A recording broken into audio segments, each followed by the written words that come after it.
אני הכרתי את רחל בפעם הראשונה 3 פעמים. אני חושב שסיפרתי על קבוצת במאבק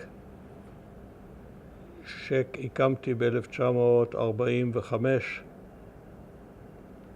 והיא באה עם השקפת עולם חדשה, שלמה וחדשה, שעמדה בניקוד מוחלט להשקפת העולם היישובית, שנציגה הבולט היה דוד בן גוריון. לא היה לנו כסף, כולנו היינו תפרנים שעבדנו למחייתנו. הוספתי את קבוצה של, לא יודע, 10-20 איש ואישה, והיינו מתכנסים כל שבוע. ומכיוון שלא היה לנו כסף, לא למועדון או לא שום דבר דומה לזה, אנחנו היינו מתכנסים בבתים הפרטיים של החברים. והייתה לי חברה שגרה בחוף בן יהודה, לא לי, לחוג הזה, חוף בן יהודה 100, והיא, כמו שהיה מקובל אז, היא שכרה חדר בדירה, חצי חדר בדירה של אחרים. זה היה דירה של רופא, גרמני גם, שהייתה דירה של 4 חדרים, אני חושב. אחת היה הקליניקה שלו, וחדר אחד גרה ביתו הקטנה, רחל, ואותה חברה של החוג שלנו. ובאחד הימים עשינו כנס בחדר הזה.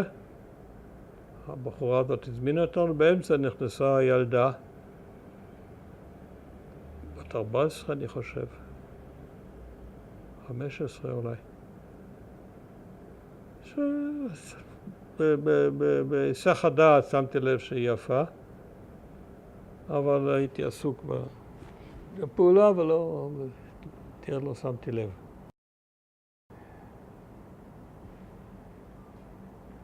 אז זהו, בינתיים הייתה המלחמה, החוג הזה התפזר,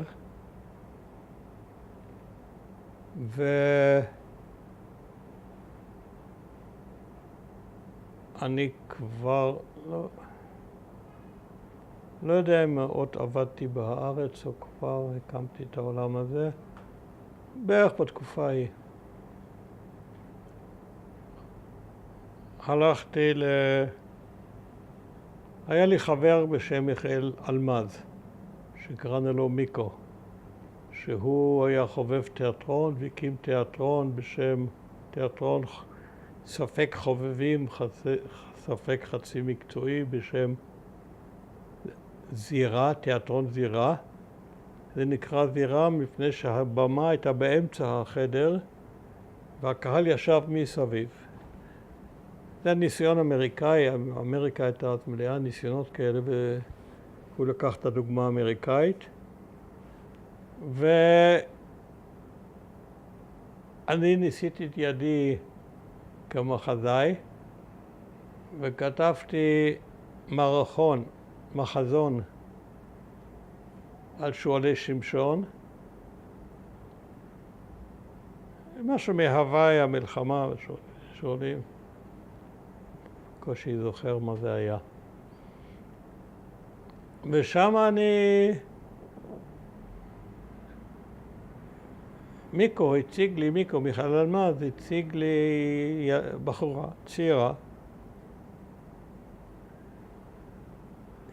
חיילת נדמה לי כבר, שהייתה מהשחקניות בתיאטרון שלו, למרות שלא בהצגה הזאת, והציג